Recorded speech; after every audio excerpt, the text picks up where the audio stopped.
Well, good afternoon.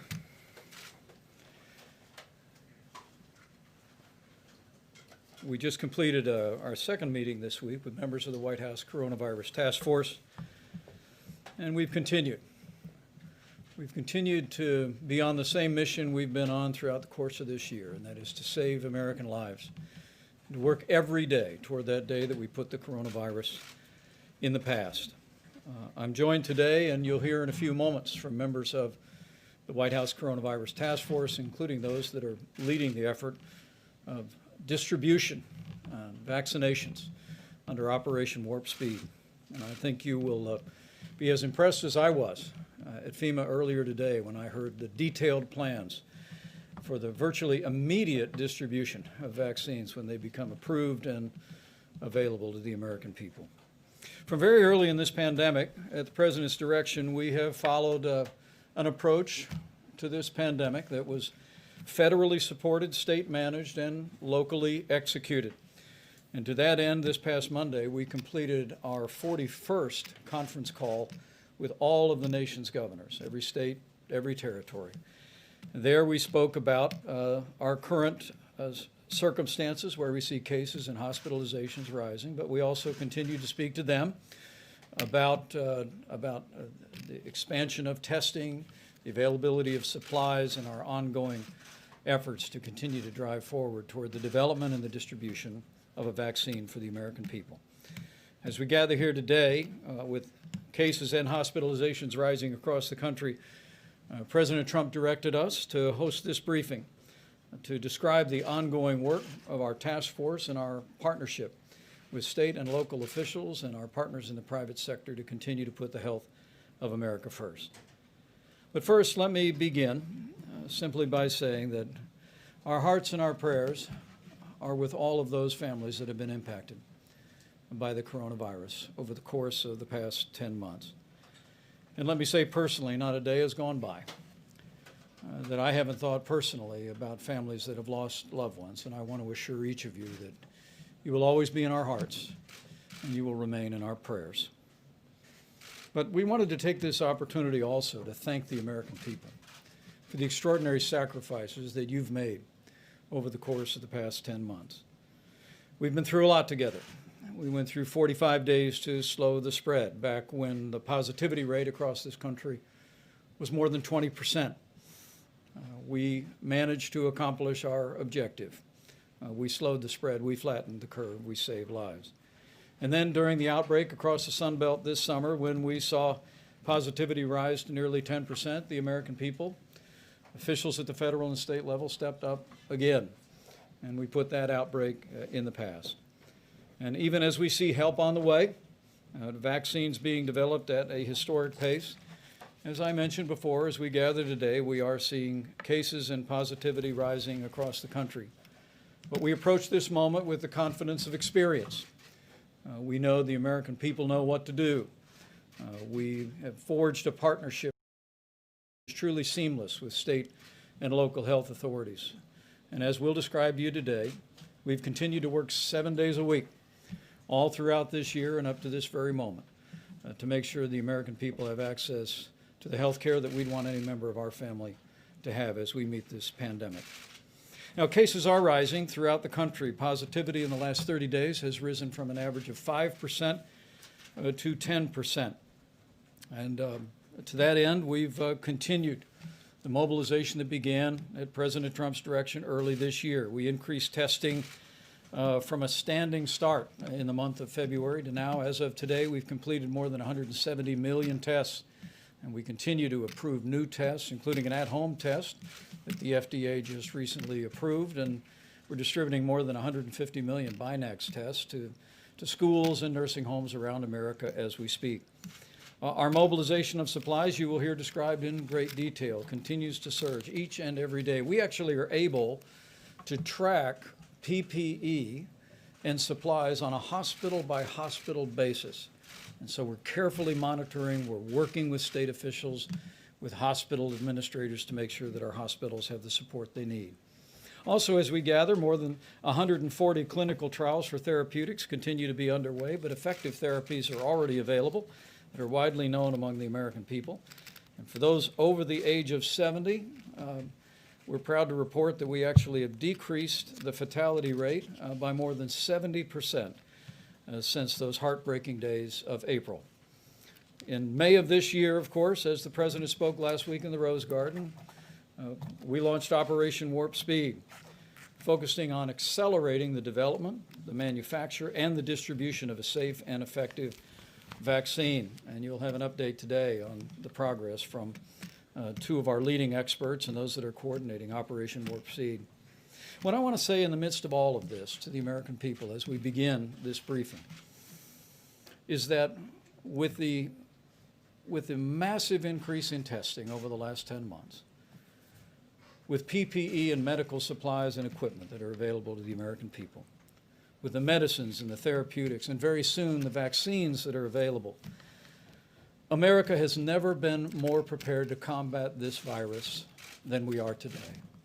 But our pledge to each and every American looking on today is we're going to work around the clock to keep it that way.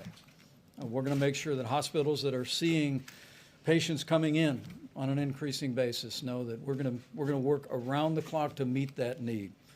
And you have our continuing pledge and the practice of experience that we've had along the way. So in a few moments, you'll hear from members of our team. We're going to begin with Dr. Deborah Birx, who's going to describe what we're seeing in the rising cases. Literally every day for members of the task force begins with detailed analysis of what's happening across the country, and she'll give you our very best information on rising cases and hospitalizations. That information is summarized each and every week for the nation's governors and provided to them in particular detail as well. After Dr. Birx speaks, we've asked General David Sanford with FEMA to provide an update on our ongoing efforts to provide PPE and medical supplies to our hospital needs. We're literally going to make sure, as I said, that as we see cases rising, that we're meeting the needs in hospitals around America to stand up the response that any one of us would want a family member to be able to have access to. Then we've asked Dr. Fauci to give us an update on the incredible and historic progress on the development of vaccines. It seems like with good news happening every couple of days, that's a great encouragement to the American people. And then General Gus Perna will outline our distribution plans on Operation Warp Speed. I was at FEMA today, received a detailed briefing about our distribution plans, and I asked General Perna to come here today to make that presentation to the American people, and it is in a very real sense putting us in a position that literally the day after one of these vaccines is approved, we'll be shipping vaccines to the American people, and within a day after that, we'll be seeing those vaccines injected into Americans, with a particular focus on those most vulnerable and those that are providing health care to the American people. Finally, we'll talk with a bit about the way forward as state and local governments are continuing to act and take mitigation measures to slow the spread. You can assure them, as we did governors again this week, that we'll support decision-making at the local level. And we'll continue to support decisions that are made in each individual community based on the circumstances on the ground. But that being said, President Trump wanted me to make it clear that our task force, this administration, and our president does not support another national lockdown. And we do not support closing schools. You'll hear from Dr. Robert Redfield of the CDC that actually the CDC never recommended that we close schools at any point this year. And Dr. Eleanor McCants-Katz, who is also serves with substance abuse and mental health services at HHS, will describe the real costs to children being away from school. But in every one of these cases, we're going to give you the best information that we have up to this moment. And I just want to assure the American people, as I trust that you will have a sense today, that we're going to continue to work around the clock to meet this moment. But help is on the way. We have every confidence that in a short period of time, we could have one or more safe and effective vaccines for the American people. And as each of us does our part in partnership with state and local officials. Each of us does our part to look after our own families and our own communities. I believe the day is coming soon when we will put this coronavirus in the past. With that, let me introduce Dr. Deborah Burks, who will update us on cases, and after that, we will get a presentation on the availability of supplies that we continue to make available to hospitals and healthcare providers around the country. Thank you, Mr. Vice President. And it's really a moment that we want to call on every American to increase their vigilance. And I want to go through some data about why we are asking people from Elko, Nevada, through Denver, Colorado, to Philadelphia, from Madison, Wisconsin, to El Paso, Texas, and across this great nation to really increase their vigilance at this moment. I want to thank the governors and mayors and county commissioners that I've had the privilege to talk to over the last 4.5 months of being on the road. We can have the first slide, please. The number of universities, 42 states, 30 universities, and a large number of chairmen from our tribal nations. The reason we wanted to really be and hear is to really understand the reality on the ground, what they were facing, and understand how we could be more supportive. And this is really a call to action for every American to increase their vigilance because of the graphic that is shown here. I wanted to show you the difference in slopes between the spring surge, the summer surge, and the fall surge. So the American people know that this is more cases more rapidly than what we had seen before. But to also make it clear, like before, we do know what to do. And we're asking every American to do those things today. The next slide shows our increase in test positivity. The light brown bars are the number of tests that were performed. But even with the number and ever increasing number of tests performed, you can see the increase in test positivity to around 10%. In some areas of the country, it is much higher than that. And it illustrates the ongoing community spread in your counties, in your small and large metros, and in your rural areas. The next slide really shows the country as a whole and why we're asking every American to remain vigilant, to do those things that we have been asking you all to do, to wear a mask, to physically distance, to continue your hand hygiene, but really in this moment of bringing people together, to really limit interactions indoors to immediate households when we see this level of community spread. Behind this level of community spread is a lot of asymptomatic cases. People are spreading the virus because they don't know they are infected with the virus. And so people are coming together indoors. Everyone looks healthy, but among those individuals could be individuals that already are infected, have no symptoms, and are unknowingly spreading the virus to others. It is because of this asymptomatic spread that we have asked people to wear masks indoors and to ask people to wear masks when among others.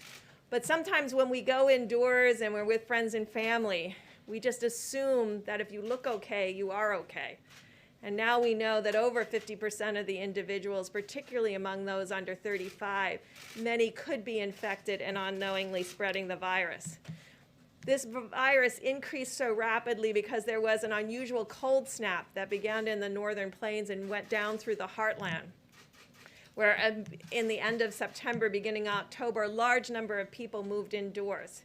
So we've been going across the country to really tell the Mid-Atlantic states and the Northeast to really increase testing, looking for these asymptomatic cases. And I really want to thank the governors across this great land who have really heeded that call and set up what we call sentinel populations, whether it's nursing home staff, K through 12 teachers, whether it's community college students, county workers, specific businesses, to really have routine weekly testing so that we can see the spread of this virus down to the zip code and really combat that with additional mitigation. The next slide shows what we have been talking about the level of hospitalizations. And in this slide, you can see the hospitalizations by the darkness of the color, and I just want to make it clear what the Vice President talked about.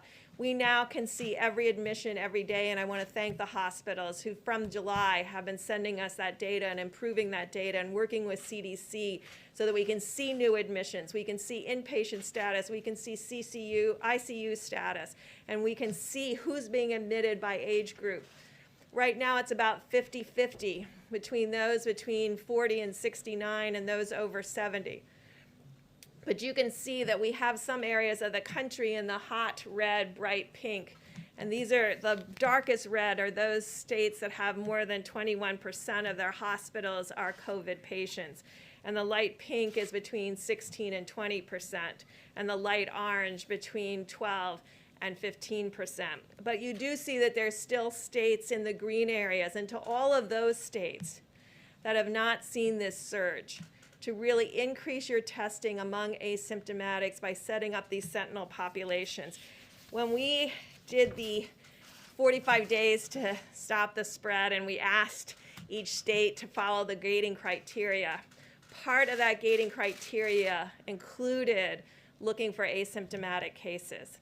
With these new antigen tests, we have the capacity to really expand testing to find those cases and stop that spread. In the meantime, as we started with, we stopped the surge in the South through very targeted mitigations that start with masks, that start with physical distancing, but also include decreasing those friends and family gatherings where people come together and unknowingly spread the virus. And I want to thank the mayors of Miami City and Miami County, who they were the ones that first in the summer really found how much asymptomatic spread was occurring in household gatherings. And so as you bring together individuals, remember what the Vice President talked about. Every American needs to be vigilant in this moment, because we know that when you are, we can mitigate this virus and stop this spread together. Great. Thank you, Dr. Birx. And as you could see, with particularity on a state-by-state basis, we want the American people to know that we have eyes on your local hospital. We know about admissions, we know about the availability of ICU beds, and we know about supplies. And from very early on, at the President's direction, we stood up the greatest national mobilization since World War II, and I want the American people to know that that continues to this moment. General David Sanford, who's been with us every step of the way, is going to brief you on the status of our supply chain and the reserves that we have and our ongoing efforts to make sure that our hospitals and healthcare facilities have the resources and the support to meet this moment. General?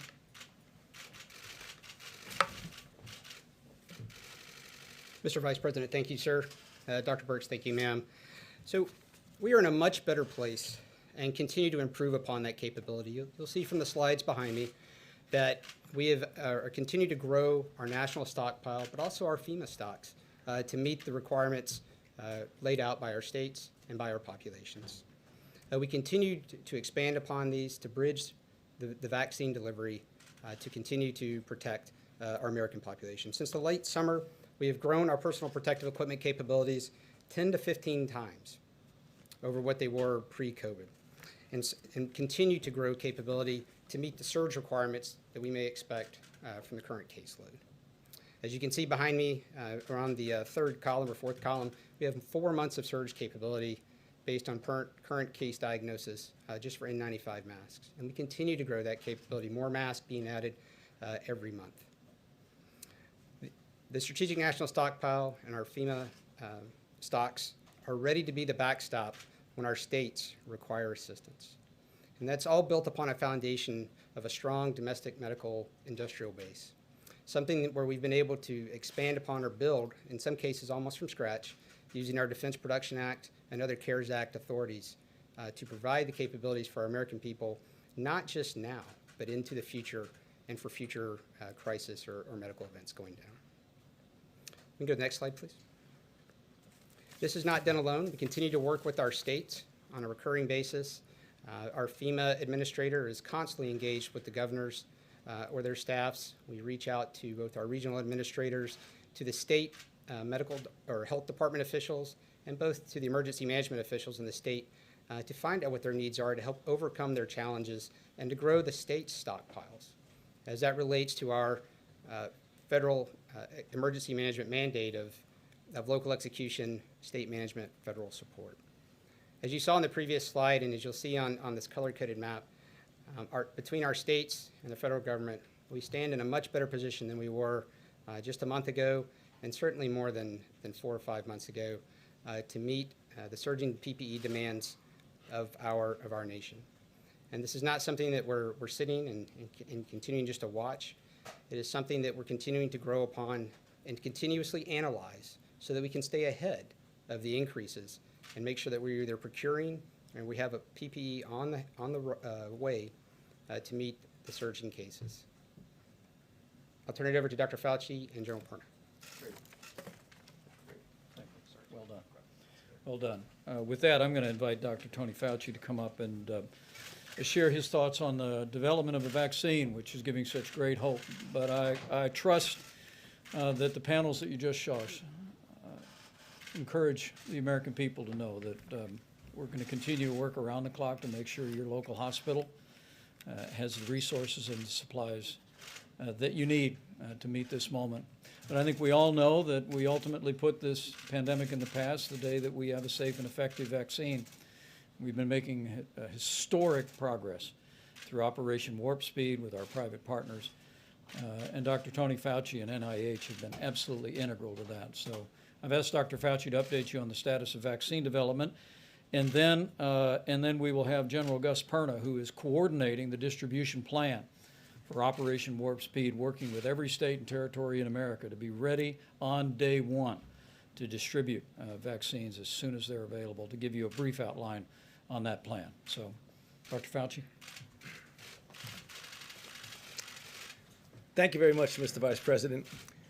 As I was sitting there, I was recalling that about 7 or 8 months ago, I stood at this exact spot at a time when there was really an extraordinary surge in cases in the northeastern part of the country, in New York City.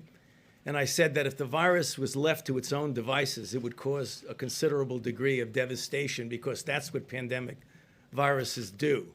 It's a very powerful force, and you've heard about that and what we need to do about it from Dr. Birx. However, I also said, if some of you can remember, that there's an opposing force to that. And that opposing force is us, you and I, being able to do certain things like mitigation with public health measures, again, which was just mentioned by Dr. Birx. But there's another opposing force to that, and that's a vaccine. And historically, if you look at highly efficacious and effective vaccines, through the years, they've crushed formidable outbreaks like smallpox, like polio, like measles. So in the next couple of minutes, let me tell you about what we have now and what's going to happen in the next few months. As you well know, Operation Warp Speed has been supporting directly and indirectly 6 candidate vaccines, 4 of which are either in or completed phase 3 clinical trial. I want to briefly tell you about 2 of them because you have to be interested in this.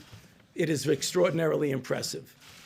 2 of the vaccines, one by Moderna and one by the company Pfizer, have completed trials, and the efficacious vaccine efficacy point is extraordinary.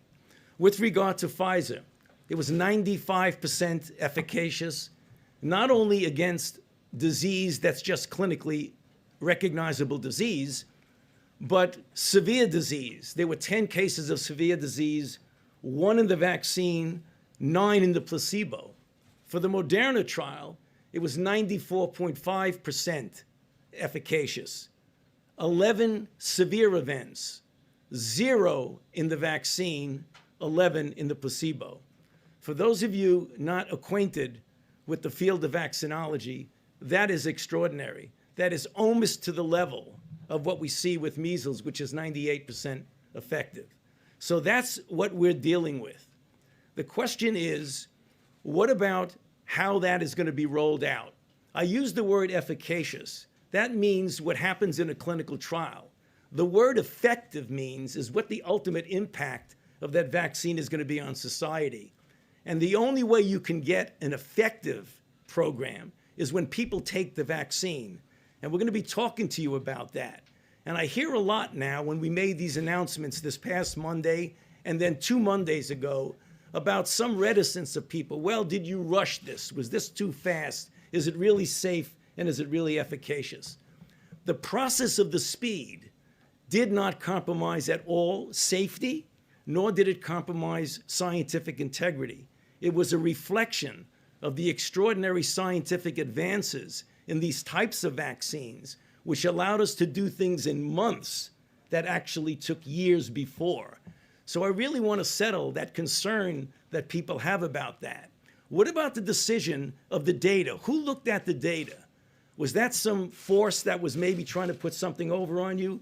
No, it was actually an independent body of people who have no allegiance to anyone, not to the administration, not to me, not to the companies, that looked at the data and deemed it to be sound. Now that data will be examined very carefully by the FDA, who, together with a advisory committee, the Vaccine and Related Biological Products Advisory Committee, or VRBPAC, are going to look at that before the FDA makes the decision about putting this forth for an emergency use authorization or ultimately for a license. So we need to put to rest any concept that this was rushed in an inappropriate way. This is really solid. Now, what does that mean for us? We now, as the Vice President said, are telling you that help is on the way, which has two aspects to it. It means that we need to actually double down on the public health measures as we're waiting for that help to come, which will be soon. We'll be getting vaccine doses into people at high priority at the end of December. We're not talking about shutting down the country. We're not talking about locking down. We're talking about intensifying the simple public health measures that we all talk about. Mask wearing, staying distance, avoiding congregate settings, doing things to the extent that we can outdoors versus indoors. If we do that, we'll be able to hold things off until the vaccine comes. Now, I've used that metaphor that the cavalry is on the way. If you're fighting a battle and the cavalry is on the way, you don't stop shooting. You keep going until the cavalry gets here, and then you might even want to continue fighting. And then finally, one other final thing about it. The very impressive efficacy, 94.5 and 95% of a vaccine, should motivate individual to realize that this is something you want to participate in. So we're going to be talking to you about it likely here in the future about why it's important as these vaccine doses roll out, why we have to do two things: continue the public health measure and get vaccinated when the vaccine becomes available. Thank you. Thank you, Tom.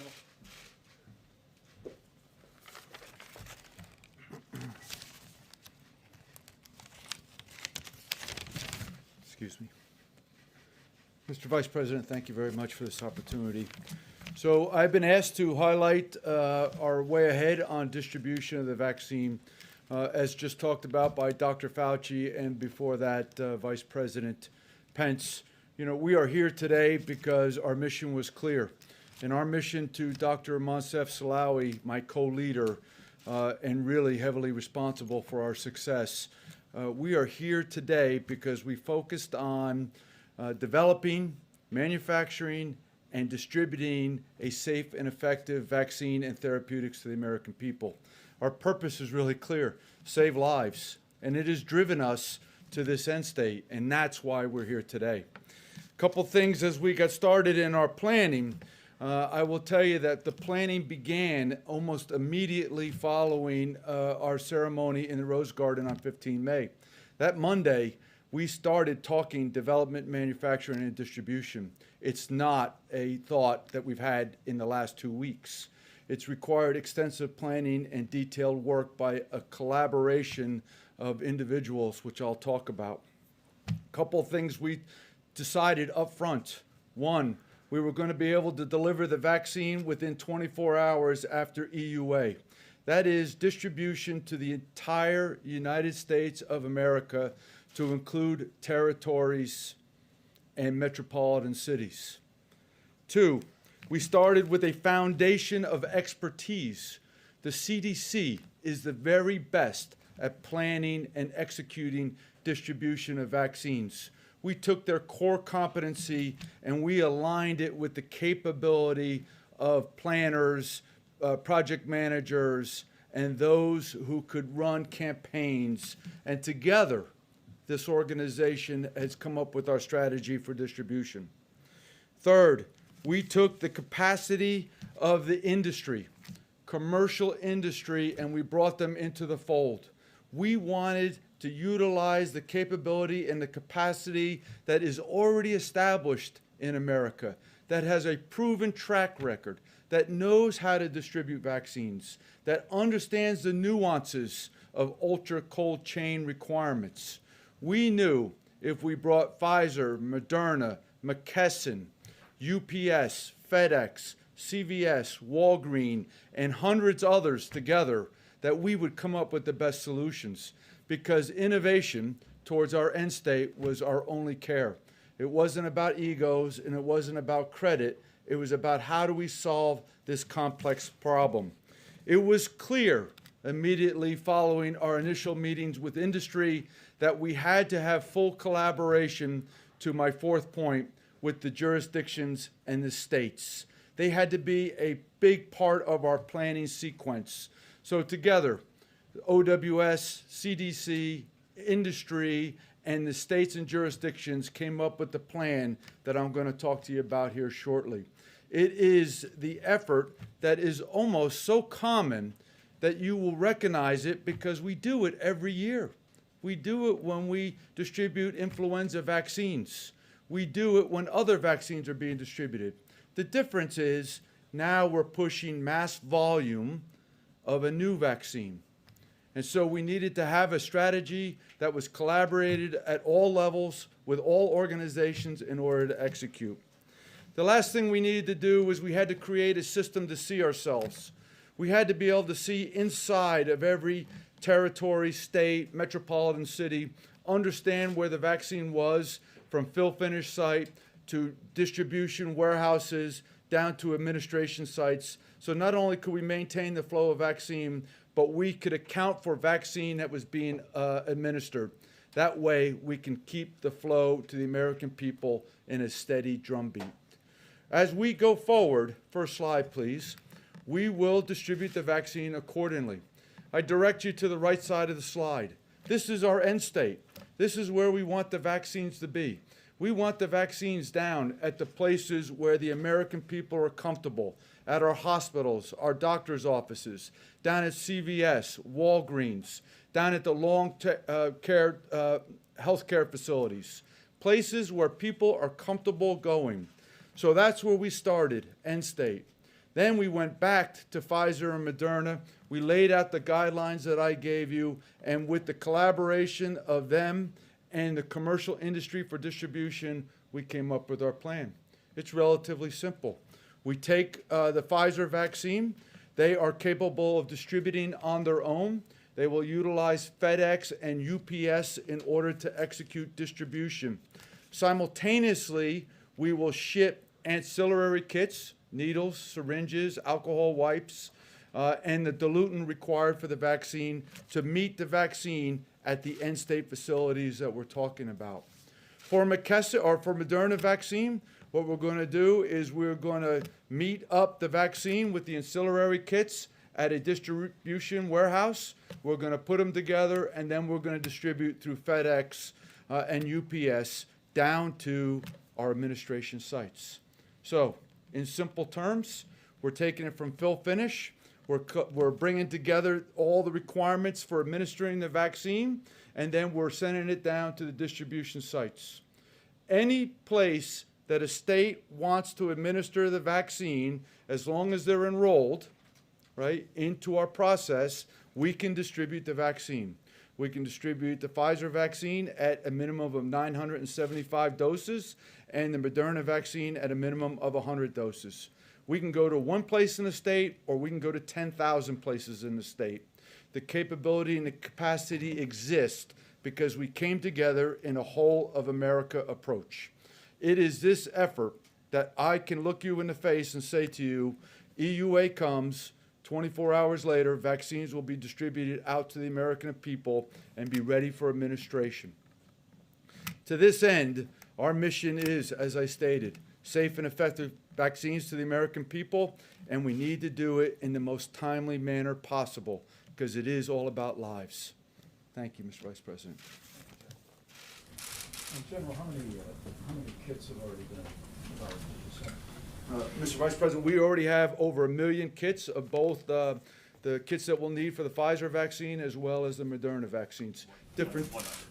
100, yes. Yeah, excuse me, 100 million, thank you. I knew the answer. So, I knew the answer. General Perna, thank you.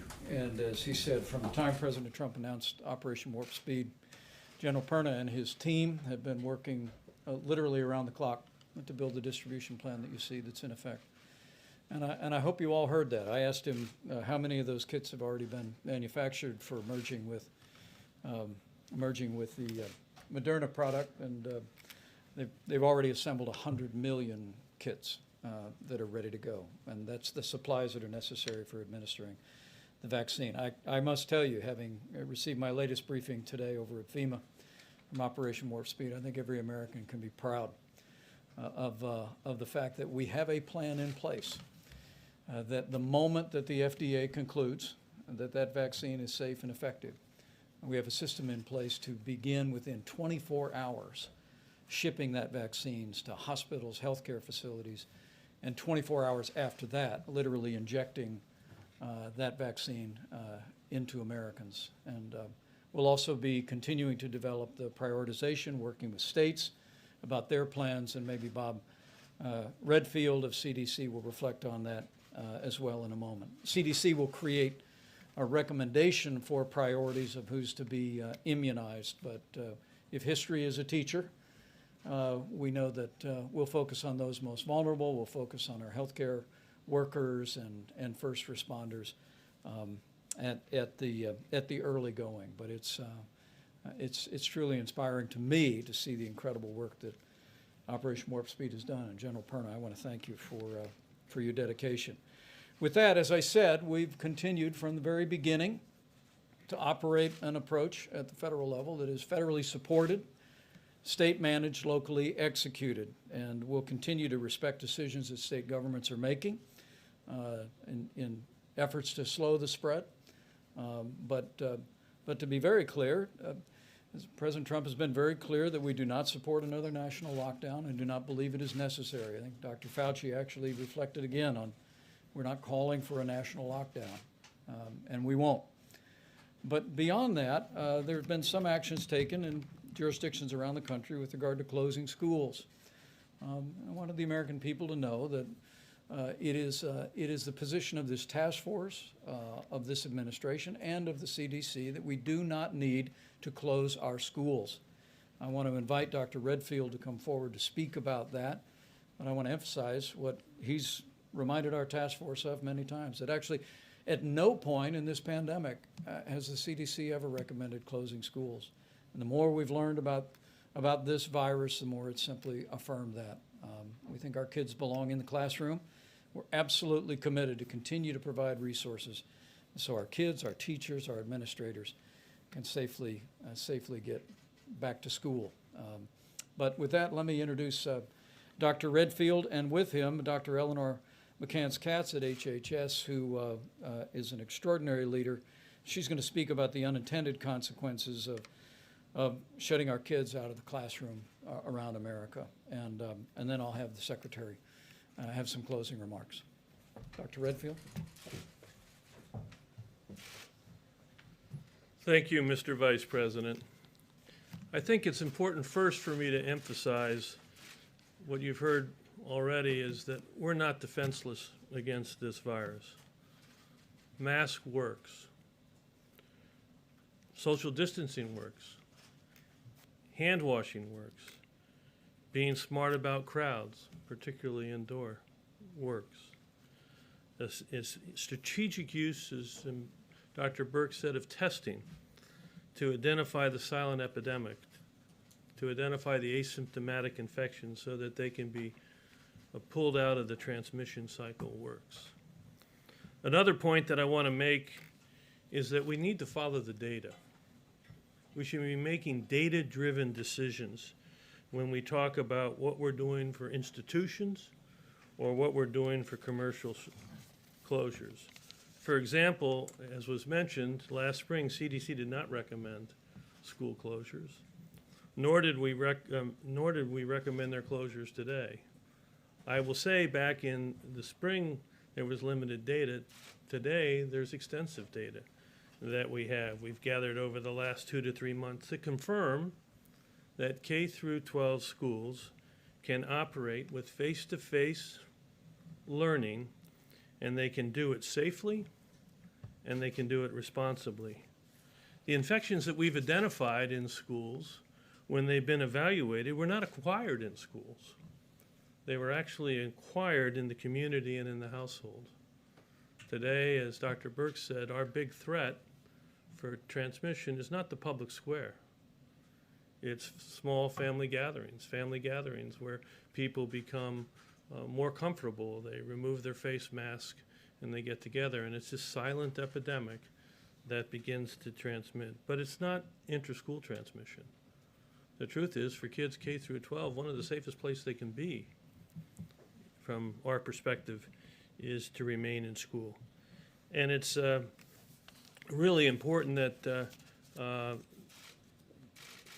following the data, making sure we don't make emotional decisions about what to close and what not to close. And I'm here to say clearly the data strongly supports that K through 12 schools, as well as institutes of higher learning, really are not where we're having our challenges. And it would be counterproductive from my point of view, from a public health point of view, just in containing the epidemic, if there was an emotional response to say, let's close the schools.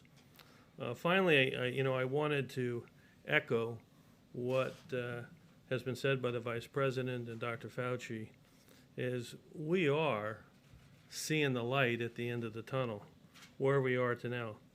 And this is why now more than ever, as was said by Dr. Birx and Dr. Fauci and myself, now more than ever, we're asking all Americans to redouble their efforts, to be vigilant, to embrace masks, social distancing, hand washing, our advice about crowds, and really to support using the data to make decisions in their communities, particularly as relates to K through 12s and institutes of higher learning. These clearly, the data support that it's really important from a public health perspective, both from the pandemic as well as what you'll hear about in a minute, that these schools stay open. Finally, I just want to end on a clear message of confidence that I'm confident that we're going to emerge successful and bring this pandemic to an end. I don't have any doubt in that. But today, we need all of us to go all in.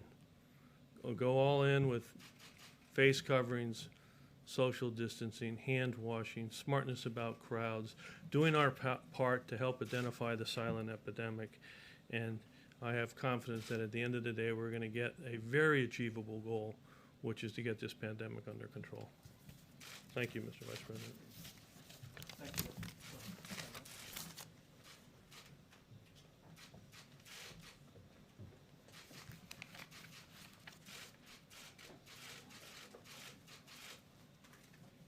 Thank you, Mr. Vice President. In my role as Assistant Secretary for Mental Health and Substance Use, I feel very strongly about the need to protect and promote the mental health of all Americans. As a psychiatrist, I'm continually thinking about the mental health effects of this unprecedented situation and how best to mitigate the impact. Individuals across our country are living with stress, that they have likely never experienced. We must find a way to best alleviate that stress without ignoring the fact that our nation faces a very real and deadly virus. I often think about this in the context of our country's children. I lead the Substance Abuse and Mental Health Services Administration, or SAMHSA, which is the only federal agency whose primary charge is addressing mental and substance use disorders across the country. Where better to start in addressing this challenge than with our nation's young people? Protecting and also fostering the social and emotional well-being of children is critical not only to their own development, but also to the development of healthy families, communities, and a healthy and productive society. The work that schools and school personnel do daily is valuable beyond any words I can deliver.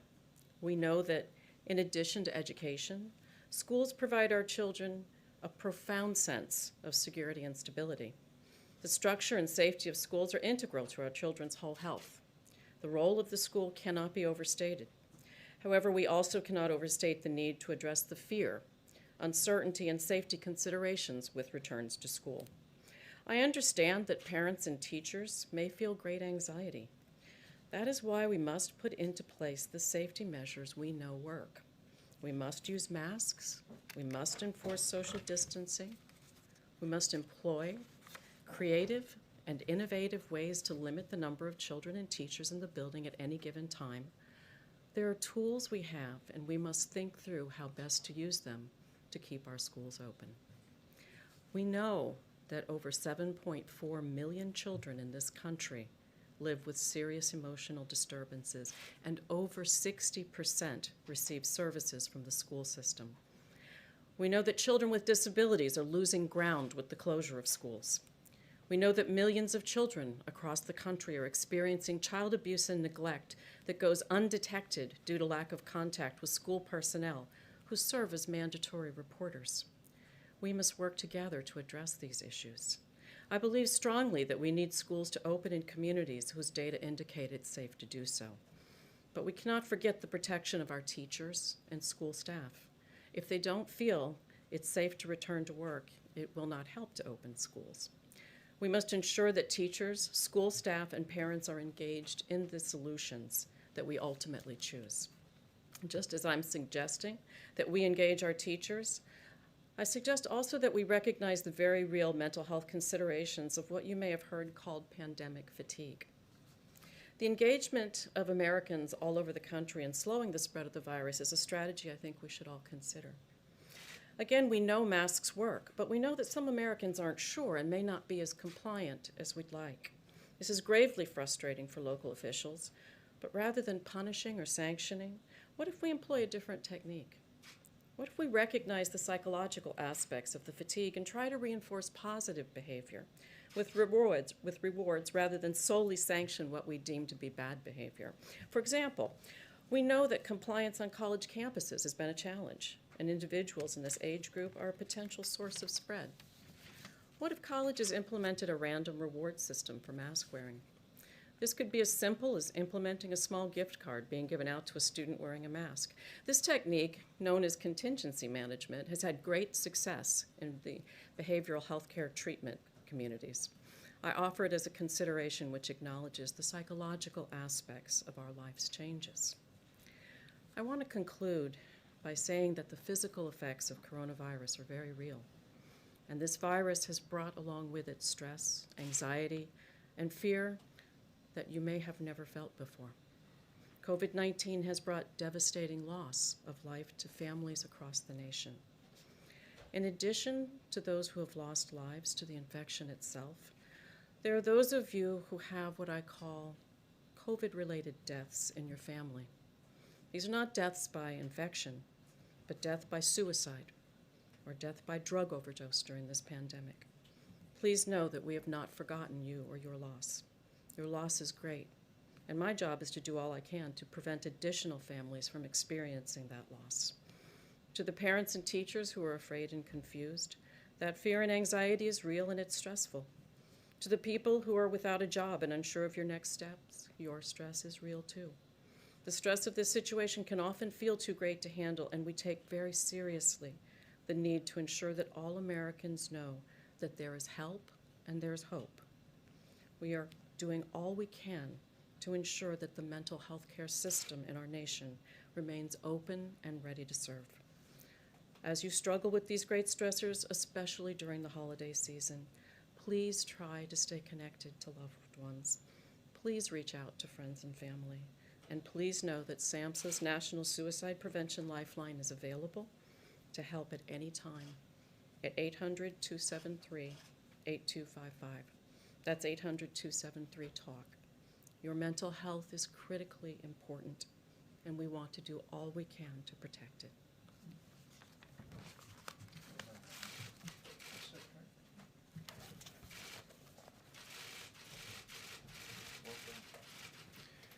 Well, thank you, Mr. Vice President. It's good to see all of you. The doctors have well covered the serious state of the epidemiological evidence that we have, and they've talked about the steps that we can and should be taking, but they've also talked about the steps that aren't evidence-based that we should not be taking right now. We are much better prepared today than we were months ago. General Sanford talked about our PPE supplies, our ventilator supplies. The Vice President talked about our expanded testing capacity, nationwide reach of over 120 million tests available in the month of November alone, 70 million of them point-of-care tests. We've improved dramatically our quality of care at our hospitals, our ability to treat people who suffer from COVID. My message to the American people is to hang in there with us. Take the simple steps that the doctors have talked about today, because there is light at the end of the tunnel. This isn't forever. Thanks to President Trump's Operation Warp Speed, we have got such a brighter future ahead, and I want to see everyone get there. President Trump called me in and said, Alex, all the experts are saying it's going to be optimistically 18 months for a vaccine, over a year for therapeutics. You know the drug industry, you know drug development. Could we shorten that? Is there anything we could do? And I said, yes, there is. And we crafted the greatest biopharmaceutical research, development, manufacturing, distribution, mobilization, in partnership with the Defense Department and with the constant, personal, unwavering support of President Trump, are delivering results on that. And this is thanks to the leadership people like General Perna, running Operation Warp Speed, bringing the complete logistics and operations and procurement power of the Defense Department to the table. And it's thanks to people like Dr. Monsef Slaoui, probably the world's greatest vaccine developer, who's dedicated his complete life and talents to this work for the American people. And we're seeing the results. They said it couldn't be done. But 10 months into this novel pathogen hitting our shores, last week we approved Eli Lilly's monoclonal antibody. We shipped product that very afternoon to patients. And already over 60,000 courses of therapy have been delivered. Regeneron's combination monoclonal antibody is pending at the FDA right now. And as we've talked about, over the last 2 weeks, we've seen just unprecedented, historic news about vaccines. 2 vaccines, each with 95% efficacy, rivaling the 98% efficacy of our measles vaccine, produced in some of the largest vaccine clinical trials ever conducted in history, over 40,000 patients in each of these clinical trials, demonstrating good safety profiles. This was done in 10 months. 10 months. And now, Pfizer's partner, BioNTech, has announced that tomorrow they intend to file for emergency use authorization at the FDA. We would expect to see Moderna filing soon also. We also have this comprehensive distribution plan that General Perna walked through that builds on a public-private partnership between the United States and these incredible private sector partners with a goal to make the distribution of this vaccine as convenient to you as the flu vaccine is. And working in partnership with our states, because the states know the situation on the ground, and we work to support them. And we will ship millions of doses of vaccine within 24 hours of FDA approval. So my message is hope and help are on the way. Operation Warp Speed is already delivering, and it's going to keep delivering in the days and weeks ahead. Thank you very much, Mr. Vice President. Well said, Al. Let me say, my hope is that Americans looking on and all of you responsible for sharing the news know that this team, working in cooperation with our states and with the cooperation of the American people, has made great progress. And we're getting there. We're getting there, America. And as I said at the outset, let me say, I hope it's more in evidence as you hear from this team about the abundance of supplies that are available today for our hospitals, our ability to track what's happening at your local hospital to make sure that it has the PPE and the equipment and supplies to provide the health care that your family may need.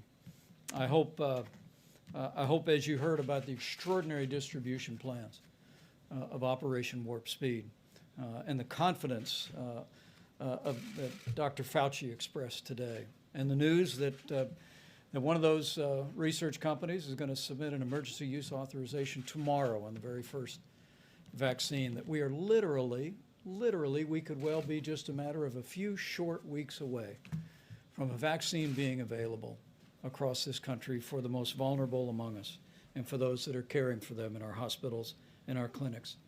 I hope everything you've heard today gives evidence of what I said at the start, that America has never been more prepared to combat this virus. But let me be clear as I close. We all have a role to play in the days ahead. And you heard this team say, as we see that finish line, as we see light at the end of the tunnel, as President Trump often says, and you should see evidence here that we are rounding the corner to that day that we have a vaccine for the American people. We do want to encourage every American to continue to do your part. Wash your hands, practice social distancing, wear a mask when social distancing isn't possible. Do your part to put the health of your family, the health of your neighbors, the health of the people in your community first. We are all in this together. And as I've said many times from this podium over many, many months, I know that with the cooperation of the American people, with our incredible doctors and nurses and first responders, with the extraordinary partnership of federal and state and local health officials, and with God's help, we will get through this, and we will get through this together. Mr. Vice President, Thank you all. Mr. Vice President, you are going to take questions, aren't you? So are you not hurting each other? Are you really not going to take questions? All of you need to answer this. Why is the federal What is